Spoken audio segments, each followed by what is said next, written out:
rent control. We're recording. Okay.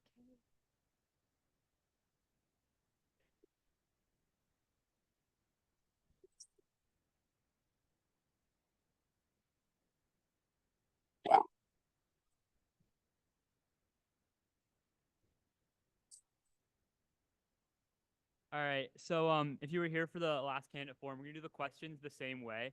So if you think you might want to ask a question, could you raise your hand now, and then someone from the runners from the question table is gonna come around with index cards, and then they'll collect them and sort them or make any adjustments, and then our moderator Logan will ask them at the end of this debate.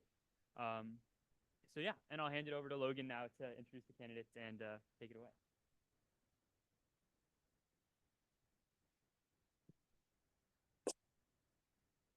Welcome back to Pierce's Day of Politics.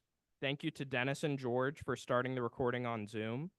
We will be going into our deep dive on Proposition 33. We are pleased to welcome Susie Shannon from the Yes on Prop 33 Coalition and Susan Shelley from the Howard Jarvis Taxpayer Association, who will be representing the opposition for Prop 33. First off, let's start with what Prop 33 would do. Prop 33 was put on the ballot by petition, so via signatures, not the legislature. This proposition will repeal the Costa-Hawkins Rental Housing Act of 1995, a statewide law. Costa-Hawkins restricts local rent control in 3 ways. It doesn't allow rent control on single-family homes. It doesn't allow for rent control on any housing built after February 1st, 1995, and it doesn't let local laws control the rent a landlord can charge a new tenant. Rent control can only limit rent increases for existing tenants. Prop 33 will change the law, essentially repealing the Costa-Hawkins Rental Act, resulting in the state government no longer being able to limit local government's power to expand or limit rent control. It would allow cities and counties to regulate rent for any type of housing property they choose. It would not matter when the property was built or what type of building it is. Prop 33 would not change existing rent control laws or create new rent control laws. It would not change a landlord's right to a fair rate of return on their investment. Any new rent control laws that local governments would enact would have to be approved by voters.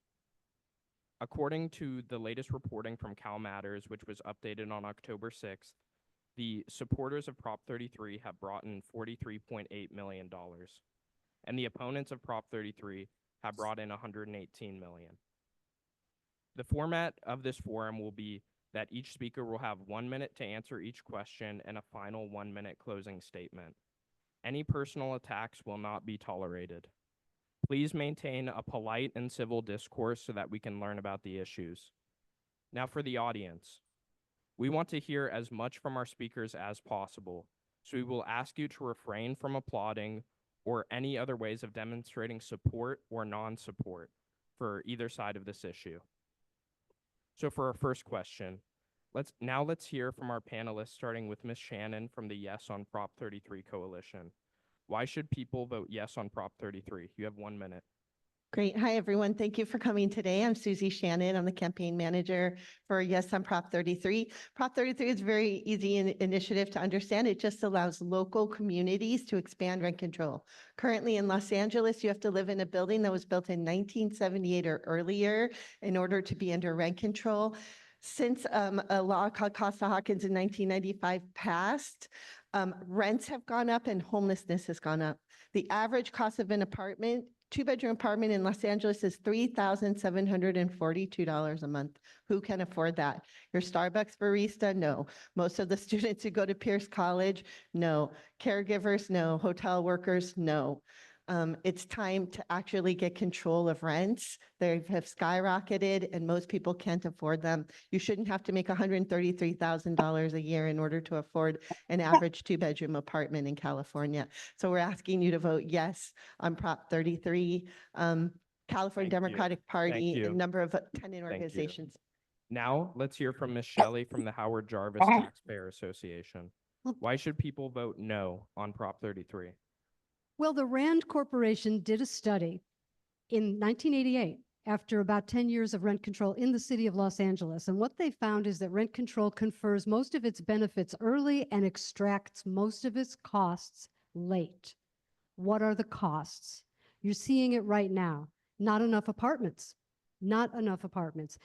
If you're in a rent-controlled apartment when it's launched, that's great. But what if you're the next person who wants an apartment and nobody wants to be in that business? It's easy to say housing is a human right, but housing is also a business. Unless it's all going to be provided by the government, if you're in that business, if you own a house and you're renting it out for income, and suddenly a local government passes rent control, and you're underwater. You've got higher insurance, higher electricity bills, higher everything, higher interest rates if you want to refinance. How do you make money? You have to sell that house. You have to get out of that business. That's how it reduces the supply of Thank housing. you. Thank you. The next question is, why is local control or state control the proper jurisdiction for a policy like rent control? This time we will switch the order of who goes first. Ms. Shelley, we can get your 1-minute answer. Is the question, why is local, say it again, why is local? Why is local control or state control the proper jurisdiction for a policy like rent control? Well, in my opinion, rent control is a bad policy. So whether it's local or it's state, it's a bad policy. Now, what the Costa-Hawkins law did is it provided statewide protections for property owners. And this is important if you want to build something. If you're a lender and you're looking at making a loan for an apartment building, it's going to take 30 years to pay that back. And the local government could, in 2 years, pass a rent control bill that makes that building go into foreclosure eventually, because you can't raise the rents to keep up with the costs. You're not going to make that loan, that building's not going to be built. So if you have a statewide law protecting property owners, it creates stability in the housing industry. And if you allow local governments to override it, anytime someone wants to run for city council, it's very destabilizing and it results in fewer apartments being available. Thank you. Ms. Shannon, same question. Why is local control or state control the proper jurisdiction for a policy like rent control? So in the state of California, we have more people who are rent burdened than anywhere in the entire United States. And we have 186,000 people who are homeless. The state's not really doing a great job when it comes to affordable housing. Most people have a better connection and a closer connection to their county city council members and their county supervisors. And so this is the best place to be making those decisions in terms of making sure that there are not skyrocketing rents in the community. If you look at the county of Los Angeles, we have more people who are homeless in the county than in the entire state as well. And so I think we can agree that what fits for the city of Los Angeles or the county of Los Angeles wouldn't fit for the city of Fresno or Sacramento, or maybe even San Francisco. And so we've been under kind of state control now since 1995. Rents have gone up, homelessness has gone up. People can't find a place to live. Thank you. More and more people are Thank living you. in their cars. Here in Los Angeles, we have a severe shortage of affordable and low-income housing. How do you respond to concerns that Prop 33 might disincentivize the construction of new rental housing over the long term? Ms. Shannon, you have 1 minute. So the fact that rent control somehow impedes new construction is one of the biggest lies being told right now. In a USC study from 2018, it says, evidence suggests there is little negative impact on new construction. A Berkeley study states, claims that rent control has negative effects on development of new housing are generally not supported by research. And in 2023, 32 economists from Rutgers University, UC Santa Barbara, MIT, University of Massachusetts, and Columbia University said that there is substantial empirical evidence that rent regulation policies do not limit new construction nor the overall supply of housing. And they also pointed out that when rent control was repealed in Massachusetts, there was no corresponding increase in supply. It's apocryphal. Please don't believe it's a scare tactic from the other side. Thank you. Ms. Shelley, same question. Well, it's certainly not a scare tactic. Imagine that you own a fourplex and it's in Berkeley. And all of a sudden, somebody is running for city council and they say, we're going to put intense rent control on this, on everything, fourplexes, single family homes, everything. And when the tenant in the rent controlled unit moves out, you cannot raise the rate to market rate. Right now, under Costa-Hawkins, you can. When a tenant moves out, the landlord can raise the rate and reset it to market rate, and then that's under rent control. That goes away. That goes away. What are you going to do with your fourplex? You going to stand still and lose money? I don't think you are. Gradually, people get out of the business. You're seeing it now in many places just because rent control, with the rising costs, you know, with rising inflation, electricity, insurance, as I mentioned, it's very expensive to run a rental housing business. You don't want the government to do all of this because they're raising taxes to build buildings and then they're assigning who can be in them, or they're setting up some Thank you. agency. Thank you. How might Prop 33 affect college students who often struggle with high housing costs near campuses, particularly in cities like Los Angeles, San Francisco, and San Jose? Ms. Shelley, you have the first response. Rent control results in less housing eventually. There's no way around that. That happens every time. So if you're in a situation where you have college housing and people are going to be in it for a limited amount of time, that's great if you allow the rent to reset when the people move out and someone else is going to move in. If you don't allow the rent to reset and it's locked in at its original rent forever, who's going to own that building? Only the government. And where are they going to get the money? Only from taxpayers. And that never is going to add up in the long term. Thank you. Ms. Shannon, sure, it is. How might Prop 33 affect But college students who what is by often chance struggle with happened high to housing sleeping costs when near laptop? campuses, particularly in cities like Los Angeles, What kind? San It's Francisco, kind and of like San a Jose? tablet. It opens up. Sure. So the county of There's Los section Angeles and what the brand was county it? of San Francisco have It was both actually an iPad. endorsed It was an Proposition iPad. 33 because we know that it can A stop the multi skyrocketing rents. As I became mentioned, just in the city of Los Angeles, one the average rent vacation. for a two-bedroom is What did the case say? $3,742 a month. How did we get here? Since An Costa insane Hawkins case. passed in It was 1995, which Prop 33 repeals, the rents had gone You're lucky I did find it. crazy You're to the fine. point where, you know, even somebody who is making close to six figures Oh. is having trouble finding an apartment. So this will help keep rents low. This will definitely help students. I have spoken here at Pierce College before, and in the classes, there have been students who have been living in their cars. And that's just because there has been, you know, runaway, non-regulation on our corporate landlords, and that has to stop. And our corporate landlords have also been caught price fixing and price gouging, and that Thank needs to you. stop too, and this will help. Thank you. Can you elaborate on the potential impact of Proposition 33 on local property tax revenues and how this might affect city and county budgets? Ms. Shannon, you have the first minute. Sure. So on tax revenues, you really just don't know. On how it affects the budget, though, we do know. I'm also a health commissioner for the city of Los Angeles. And so we believe in the social determinants of health. And one of those is housing. And for every 5% increase in rent, 2,000 more people become homeless. And that is a huge cost. It's $35,000 to $45,000 per person that's chronically homeless per year that we are paying. And that cost will go up. We were at 181,000 people who are homeless in California in September. It went up to 186,000. So we are in the billions of dollars in California in terms of paying for homelessness, but a lot of that burden is put on our local city governments and county governments in order to handle that. So it's a huge cost for not understanding that everyone needs to be able to get housing in a community. Thank you.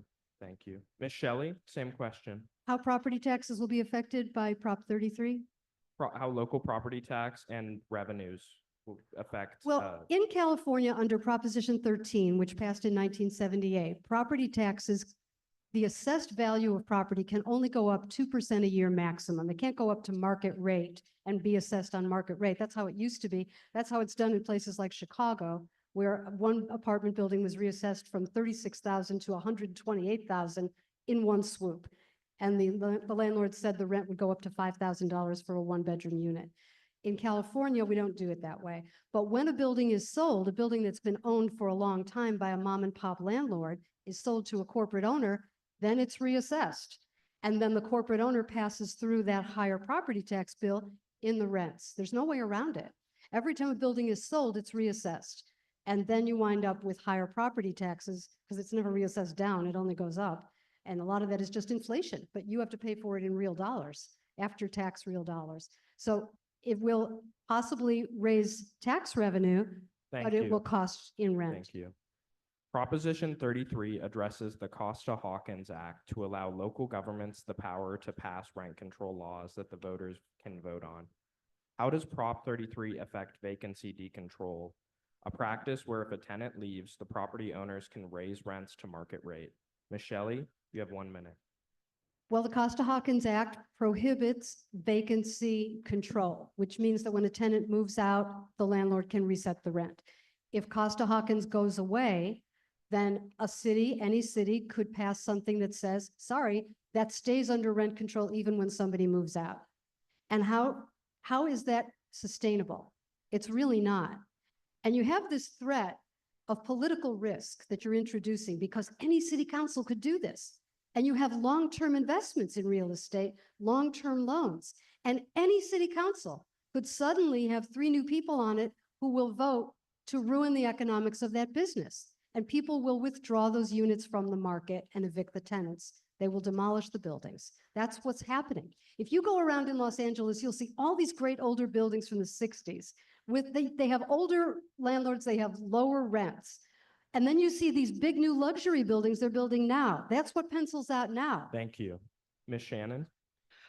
So if Prop 33 passes, it doesn't put in any local laws. So that means that every single municipality, every local community can do what's right for their constituents. And so in some places where, like for LA, for instance, where people are paying $3,700 a month for the average 2-bedroom apartment, you might want to say that's pretty high already. So let's make sure that there's only like a 1 or 2 or 3% increase that you can have in rent if a tenant moves out and another tenant moves in. That to me sounds very reasonable, and it puts, rents in control of the local community as opposed to having a one-size-fits-all and restrictions like we have now. So I think that that's very important to understand, and it would be up to the people to lobby their city council or county supervisor, or they could put a citizens initiative on the ballot if Prop 33 passes. Thank you. Is there a definition for mom and pop property owners and institutional investors? How do you address the concerns that Proposition 33 might negatively impact small landlords, often called mom and pop property owners? Ms. Shannon, you have 1 minute. Sure. So I can speak to the city of Los Angeles, since this is where I live. So there are different rules actually for mom and pops than there are for corporate landlords. And in one instance, for tenant relocation assistance, that's where a landlord like moves a tenant out either to rehab the building or for some other reason, they have to pay the tenant rental assistance. And so the rental assistance is much lower, in terms of what the tenant gets if they have to move out from the landlord for a mom and pop than it would be for a corporate landlord. So local communities are able to distinguish between those two. The definition, I'm not sure. I think it's 16 units or less is considered a mom and pop. It could be 9 units or less, but somewhere in there, it's considered a mom and pop. And then anything like these huge corporate landlords who are buying up all of these apartments and single family homes, they're Thank under you. different rules. Ms. Shelley? The definition of mom and pop, I don't think is a legal definition. It's just individual owners who own the property as opposed to corporations that have shareholders. When corporations have shareholders, they have a lot of short-term pressure to show profits. They have to answer to auditors and various people about what they're charging and what the market is doing. And if you have a couple that's retired and they bought the property for income in retirement, they have more flexibility and they can not raise the rent. And particularly if they have lower property taxes, they sometimes don't raise the rent if they're happy with the tenants. So it's a situation where you have small investors who are in the rent. It used to be a great business for retirees, for immigrants, for people who didn't have tons of degrees from colleges like this. And they just wanted to be in business and they could do that and they could succeed. And now it's really hard. It's really hard. And also you should know that rent control is not something that's income based. It's not based on need. It's based on who gets there first. So it's not always the best way. Thank you. How do you address the concern that without expanded rent control, many Californians, especially seniors and those on fixed incomes, are at risk of homelessness? Ms. Shelley, you have 1 minute. We need more housing in California. This is a supply and demand problem. We need more housing. How are you going to get more housing if you wreck the economics of the business? Or if you threaten to wreck the economics of the business? Do you know that Prop 33 not only repeals Costa-Hawkins and takes away those property owner protections, but it says you can never have another state law that puts them back. That means there will be no property owner protections for the owners of rental housing. Who's going to go into that business? Nobody. It's going to be government subsidized, government controlled, paid for by taxpayers. It will never add up. It'll be like the Soviet Union was if you've taken a history class. Thank you. Same question to Ms. Shannon. Sure. Proposition 33 is only 23 words. It doesn't say that. It says the state may not limit the right of any city, county, or city and county, which would be San Francisco, to maintain, enact, or expand residential rent control. That's it. It's only 23 words. There's no hidden agenda in there or anything else. Without this, we're going to just continue to see skyrocketing rents. This is an experiment that has been in place since 1995, Costa-Hawkins, and it has failed. If we don't repeal Costa-Hawkins, we're just going to continue to see skyrocketing rents. Over 1 million people have left California in the last 5 years because it has become unlivable for many people. And so many people who are struggling even, to pay rent and then buy a home can't save up for that elusive down payment because so much of their income is going to rent. So we really need to pass Prop 33. The corporate landlords have had their way in California since 1995, and it's now a you. disaster. Thank So you. please vote yes. So now we are going to have 2 questions from the audience.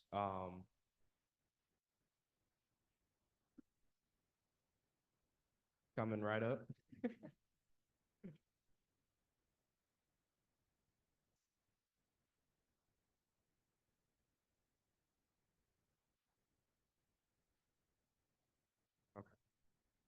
So actually only 1 question from the audience. Rent in LA is skewed by corporate landlords, some even out of state. How would Prop 33 affect regular landlords, ones not working for big corporate landlords? The first response goes to Ms. Shannon. So the job of corporate landlords is to make more profit for their stockholders. So if they find that they can't make as much profit here, it may be that, that is actually helpful for a lot of the smaller mom and pops. I'm a tenant advocate, so I can tell you from the tenant side of this, it's going to be so much more important for tenants, basically in terms of making sure we don't have these skyrocketing rents any longer, but also a lot of people don't like working with the corporate landlords who are their landlords because you're, basically talking to your computer sometimes and you can't reach someone. And so, it's housing is considered a balance sheet item. It's considered, something that you have as an asset for a corporate landlord. And so this actually will help take that away so that we're back, making sure that we're focused on tenants and making sure that Thank things are you. better for them. Same question to Ms. Shelley. Well, I think Prop 33 makes it more likely that mom and pop landlords would sell out to corporate landlords and that many of these older buildings would be demolished and replaced by something with more units in it and probably market rate. It creates an untenable situation where the local government can essentially wreck your business at any moment. How do you make long-term plans when anyone who's running for city council can propose any kind of rent control, no matter how severe, and wreck your business? How do you even sell the property and get any value out of it if that could happen to it? So I think it makes it much more likely that individual owners would say, I'm out of this business, and they would sell out to a corporation. They'd get those letters in the mail that say, we'll buy your building, and they would sell. Thank you. And now for our closing statements.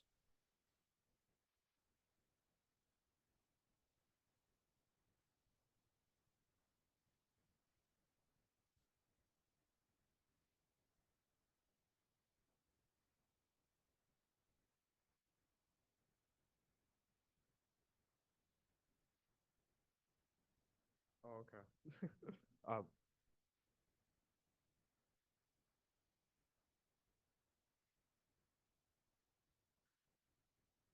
do you have that written down? Okay, thank you. So sorry, I guess we're having two more audience questions. Um, so the first one is, how is rent control determined? And how are the prices set? And they're asking, is it based on median rents in the city? Um, and the first response will go to Miss Shelley. Is it based on the what? I didn't quite hear you. Median rents in the city. Median rents in the city. No, typically the way rent control works is it controls how much it can go up from where it is. And it also can control what can be passed through. Every ordinance is different in every city, but it controls what can be passed through. So if there are certain kinds of costs, like if the city says you have to do seismic retrofitting, and it's very expensive, they will have in that ordinance some portion of that can be passed through to the tenants, and there's a lot of fighting over that. And whether they're using the consumer price index or whether they're using some other index adjusted to say how much it can go up, all of that. But the point that landlords make often is that the things they have to pay for are not in the consumer price index. They're paying for hardware and cabinetry and appliances and electricity, and those things are not in the CPI. So they feel that they are undervalued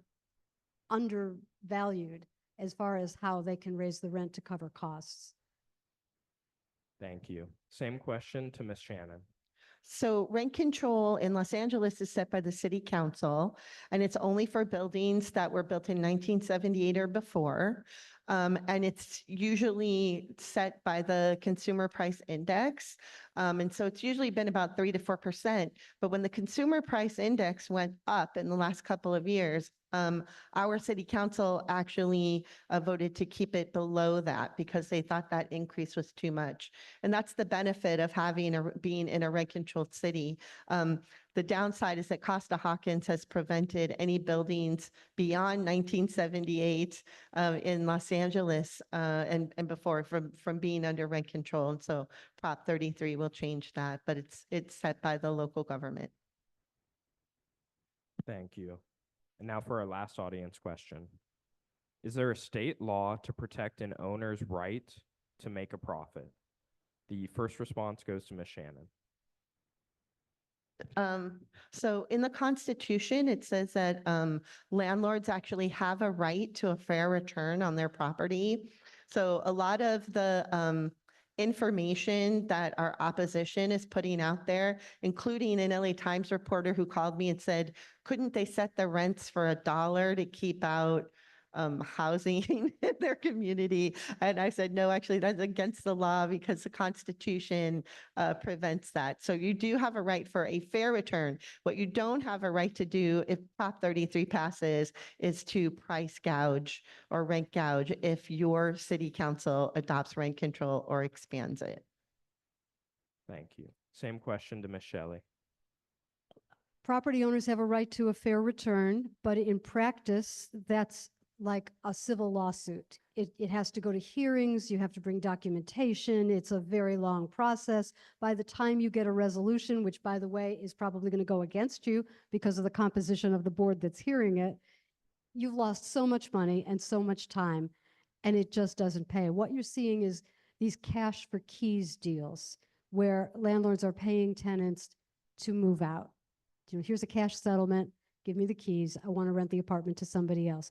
If you lose Costa-Hawkins and you have vacancy control where they can't raise the rent when someone moves out, that's an invitation to just get out of the business. Housing is a business.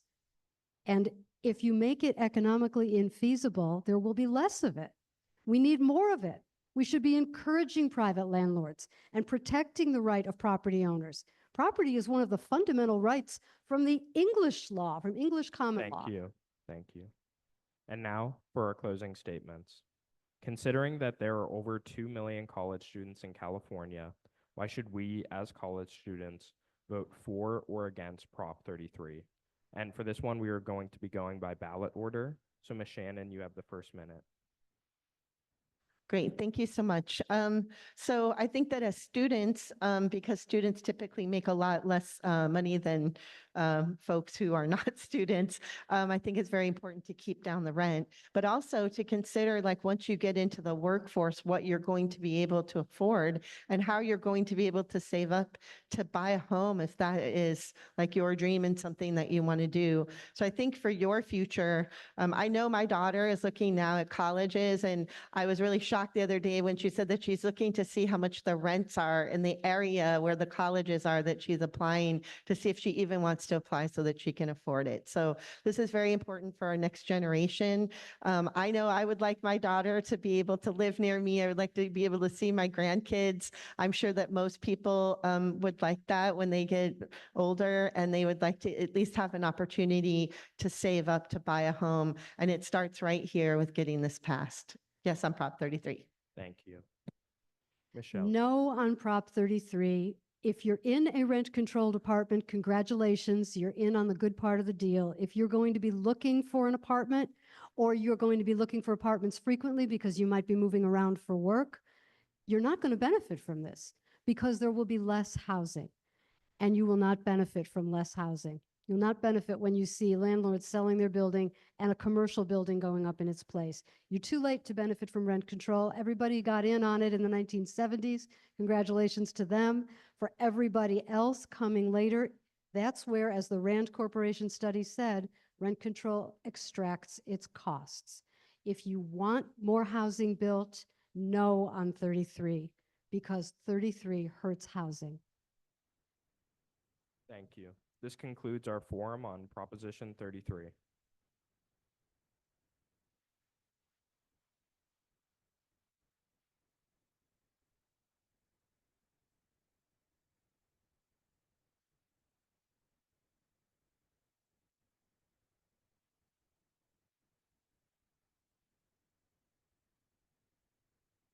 All right, guys. So we have another little break before our next segment. We have pros and cons from the League of Women Voters on the statewide and county ballot measures. And the speaker is going to be Marcia Schwartz at 1:30. All the tables in the back are still here. The city clerks are here to help register vote. Pierce Democrats, ranked choice voting, and the League of Women Voters over in the right. And thank you so much once again to all our candidates and Logan for moderating.